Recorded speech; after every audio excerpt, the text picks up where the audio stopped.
गरीब की केदारनाथ यात्रा।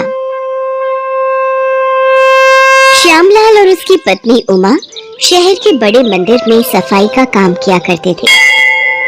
वो पूरी श्रद्धा के साथ मंदिर की सफाई करते और श्रद्धालुओं का ध्यान रखते हैं।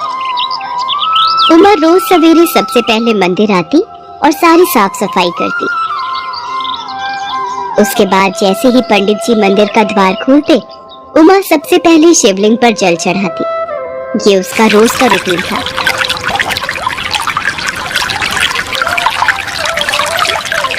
आज महाशिवरात्रि का दिन था और सुबह से ही श्रद्धालुओं का आना शुरू हो गया था और उमा बड़े प्रसन्न चित्त मन से काम कर रही थी। उमा बेटिया, दुनिया इधर से उधर हो जाए, सर्दी गर्मी बरसात, पर तेरा नियम मैंने आज तक कभी टूटते हुए नहीं देखा। पंडित जी, जो कुछ भी है बस शिव जी है। बस आज महाशिवरात्रि वाले दिन भगवान मेरी सुन ले और अपने धाम केदारनाथ के दर्शन कराने के लिए बुला ले। जरूर बेटिया, तो कभी किसी का दिल नहीं तोड़ते। उमा बहुत छोटी थी जब से वो शिव जी की परम भक्त थी और उसकी बड़ी इच्छा थी कि वो शिव जी के सभी धामों पर माथा टेक कर आए। फिर उसकी शादी श्यामलाल से हो गई। उमा घर गृहस्थी में ऐसी फंसी कि अपने अरमान को दिल में ही रख लिया। श्यामलाल जानता था कि उमा को केदारनाथ के दर्शन करने जाना है, पर उसकी आमदनी बहुत कम थी। उमा, कभी कभी तुम भी सोचती होगी ना कि कैसा पति मिला है, एक छोटी सी इच्छा भी पूरी नहीं करवा सकता। ये आप कैसी बातें कर रहे हो? क्या मैंने कभी आपसे किसी चीज की कोई शिकायत की है? तुमने कभी कोई शिकायत नहीं की, तुमने कभी कोई शिकायत मुझे होने भी नहीं दी, पर मेरा भी फर्ज बनता है कि मैं अपनी पत्नी का एक सपना तो पूरा करूं और उसे केदारनाथ घुमा के लाऊं। तभी उनका बेटा आदित्य घर में आता है। क्या बाबा, मैंने सही सुना? हम केदारनाथ जा रहे हैं? भगवान करे तेरे मुंह पर सरस्वती बैठी हो। तो क्या हम नहीं जा रहे हैं बाबा? चलो ना, चलते हैं केदारनाथ। हाँ बेटा, हम जरूर चलेंगे, पर केदारनाथ जाना इतना भी आसान नहीं है कि अभी बोलो और सुबह ही चले जाए। उसके लिए बहुत सारी तैयारियां करनी पड़ती हैं। कैसी तैयारी बाबा? बस में बैठो और चले जाओ। बेटा, तो फिर हर कोई केदारनाथ होकर आ जाए। चलो मैं तुम्हें बताता हूँ। केदारनाथ धाम शिव जी का बहुत ही पवित्र धाम है और वे हिमालय की पहाड़ियों पर है। तुम्हें पता है, लाखों श्रद्धालु हर साल केदारनाथ जाना चाहते हैं, पर उनमें से कुछ हजार लोग ही वहां जा पाते हैं। हमारे पुराणों में कहा गया है कि जब भगवान आपको अपने दर्शन के लिए बुलाते हैं, तभी आपके आसपास की चीजें भी भगवान से मिलने के लिए तैयार होने लगती हैं। मैं समझा नहीं बाबा। देखो, जब तुम्हारी परीक्षा आती है तब तुम क्या चाहते हो कि तुम परीक्षा में अव्वल आओ और उसके लिए तुम मेहनत करते हो। तुम्हारे साथ साथ हम दोनों भी मेहनत करते हैं। तुम बहुत दिल से पढ़ाई करते हो तो तुम परीक्षा में अव्वल आ जाते हो। तो बस ऐसा ही केदारनाथ जाना होता है।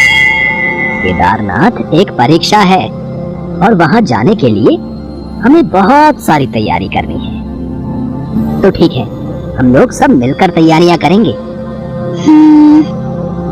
तैयारियां भी हो जाएंगी। चलो आदित्य, तुम अपना स्कूल का काम खत्म करो, मैं एक बारी मंदिर होकर आती हूँ। चलो, मैं भी तुम्हारे साथ चलता हूँ, पौधों में पानी दे दूंगा। उसके बाद दोनों मंदिर चले जाते हैं। आज मंगलवार था और मंदिर में बहुत भीड़ थी। तभी उमा को वहाँ मंदिर में एक बच्चा रोता हुआ दिखाई देता है। उमा उस बच्चे के पास जाकर बोलती है, अरे बेटा, तुम कौन हो और यहाँ पर क्यों बैठकर रो रहे हो? तुम्हारे साथ कौन आया है? मैं अपने मम्मी पापा और दादी के साथ यहाँ आया था। मेरे मम्मी पापा मुझे नहीं मिल रहे। चलो तुम मेरे साथ आओ, हम पंडित जी के पास चलते हैं। वो भी माइक में बुलवा देंगे तो तुम्हारे मम्मी पापा तुम्हें वहीं से ले लेंगे। जब भी बाहर जाते हैं तो अपनी मम्मी का हाथ पकड़ कर चलते हैं। आगे से ये बात याद रखना। जी आंटी, मैं आगे से याद रखूंगा। और फिर उमा उस बच्चे का हाथ पकड़कर पंडित जी के पास ले जाती है और पंडित जी को सब बताती है।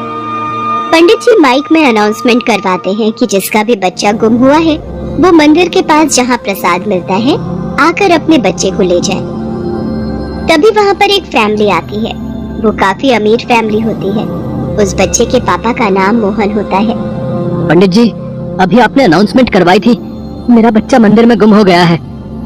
वो आपको वहाँ मिलेगा। पापा मैं गुम हो गया था। मेरा बच्चा, मैं तो डर ही गई थी। आपका बच्चा सही सलामत है, डरने की कोई जरूरत नहीं है। आगे से ध्यान रखना, मंदिर में बहुत भीड़ होती है। पंडित जी आपका धन्यवाद। धन्यवाद तो उमा को कहो, आपके बच्चे को यही यहाँ पर लेकर आई थी। अब आपने मेरे बच्चे को हमसे मिलवाया, उसके बदले में ये आपके लिए छोटी सी भेंट। नहीं नहीं, ये मैं आपसे नहीं ले सकती। मैं इस मंदिर में काम करती हूँ और ये मेरा फर्ज था। भगवान तुम्हारी सब इच्छा पूरी करे बेटी। और उमा मुस्कुराते हुए वहाँ से चली जाती है। कुछ दिनों बाद उमा एक सपना देखती है। वो देखती है कि वो केदारनाथ की यात्रा के लिए जा रही है। साथ में श्यामलाल और आदित्य भी हैं और वो सब बहुत खुश हैं। और जैसे ही उसकी आंख खुलती है तो वो बस भगवान से प्रार्थना करती है कि हे प्रभु, इस बार अपने दर्शन करा। श्यामलाल ने सोच रखा था कि इस बार उमा को केदारनाथ के दर्शन कराने जरूर लेकर जाएगा, इसलिए उसने कई महीनों से कुछ पैसे जमा किए थे। वो पैसे गिन रहा था कि उमा आ जाती है। ये आप अपनी गुल्लक खोलकर क्यों बैठे हो सुबह सुबह? मैं देख रहा था कि कितने पैसे जमा हो गए। इस बार भगवान ने चाहा तो तुझे केदारनाथ धाम के दर्शन करा के ही सांस लूंगा। हाँ सुनो, मैं जरूर बाबा के दर्शन करना चाहती हूँ, पर इस तरह तुम्हें परेशान होने की जरूरत नहीं है। जब बाबा चाहेंगे तो मैं उनके दर्शन कर लूंगी।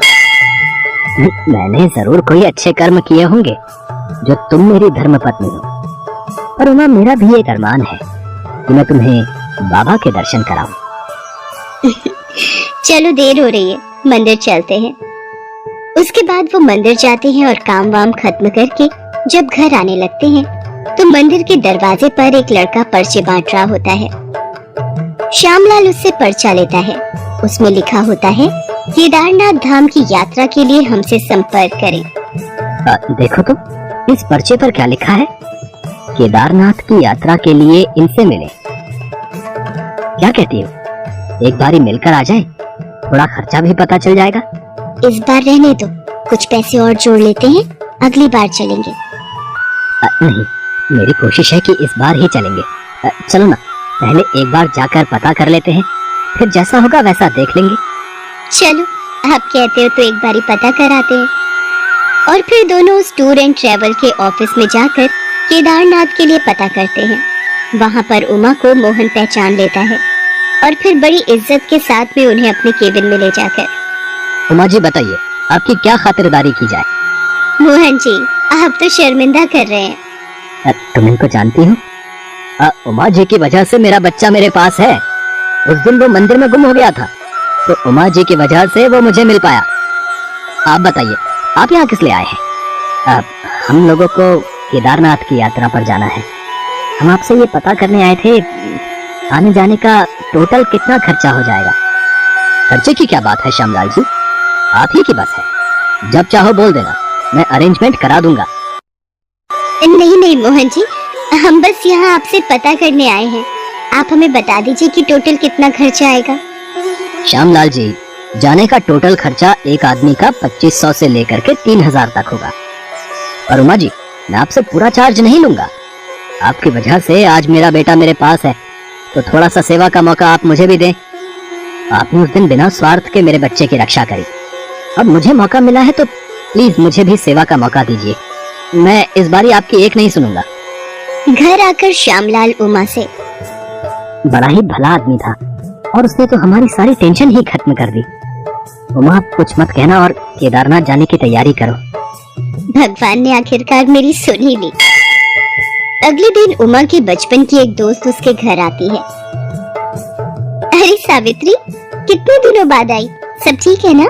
कैसी है तू? आज मंदिर आई थी भगवान के दर्शन के लिए, सोचा तेरे से भी मिल लूं। कैसी है तू? मैं ठीक हूँ, कितने दिनों बाद मिले हम दोनों। चल बैठ, मैं तेरे लिए चाय बना कर लाती हूँ। फिर हम दोनों बैठकर खूब सारी बातें करेंगे। और फिर दोनों दोस्त काफी देर तक बातें करती हैं। बातों बातों में उमा सावित्री को बताती है कि वो केदारनाथ धाम की यात्रा को जा रही है। ये सुनकर सावित्री बहुत खुश होती है और उमा से, मैं ये सुनकर बहुत खुश हूँ। तेरी तो बचपन से इच्छा थी तू केदारनाथ जाए। हम गरीबों की भगवान ने सुन ली। हाँ सावित्री, मैं बहुत खुश हूँ, भोलेनाथ ने मेरी सुन ली। पता नहीं मेरा तो कब जाना होगा। सावित्री, अब मेरा एक काम कर, ये ले पैसे और मेरी तरफ से तू भोलेनाथ को प्रसाद चढ़ाकर प्रार्थना करना कि मुझे भी अपने दर्शन को बुलाए। और फिर सावित्री अपने घर चली जाती है। मंदिर में जब पंडित और वहाँ के कर्मचारियों को पता चलता है कि उमा और श्यामलाल केदारनाथ धाम की यात्रा को जा रहे हैं तो वो बहुत खुश होते हैं। पंडित जी उमा से, उमा बेटिया, मैं बहुत खुश हूँ, तेरी इच्छा पूरी हो गई। पंडित जी आपका आशीर्वाद है, भगवान ने मेरी प्रार्थना सुन ली। और फिर श्यामलाल, उमा और आदित्य तीनों बस में बैठकर केदारनाथ धाम की यात्रा को निकल जाते हैं। केदारनाथ पहुंचने पर, माँ देखो ना, कितना सुंदर नजारा है। माँ देखो, बर्फ कितनी अच्छी लग रही है, सुंदर पहाड़, यहाँ की तो हवा में भी अलग सी खुशबू है। बेटा ये बहुत पवित्र धाम है, ये मेरे महादेव का स्थान है। अच्छा कैसे नहीं होगा, मैं तो धन्य हो गई। आज भगवान ने मेरी सुन ली। हे भोलेनाथ, जैसे तुम मेरी सुन रहे हो ऐसे सबकी इच्छा पूरी करना। फिर वो पूरे भक्ति भाव से अपने महादेव के दर्शन करती है। उसकी आंखों में खुशी के आंसू होते हैं और उमा को इस तरह मुस्कुराते हुए देख श्यामलाल बोलता है, उमा, आज मैं बहुत खुश हूँ, मेरा ये अरमान पूरा हो गया। आज तेरे चेहरे पर एक अलग ही मुस्कान है। आप सच में बहुत अच्छे हो। मैं बहुत खुश हूँ कि मुझे इतना अच्छा परिवार मिला। और उसके बाद श्यामलाल, उमा और आदित्य महादेव के दर्शन कर वापस आते हैं। तो क्या पापा, हम केदारनाथ धाम की परीक्षा में पास हो गए? हाँ बेटा, हम परीक्षा में पास हो गए, हमने भोलेनाथ को पा लिया। आपको ये कहानी कैसी लगी हमें कमेंट पे बताएं एंड हमारे चैनल को सब्सक्राइब करें।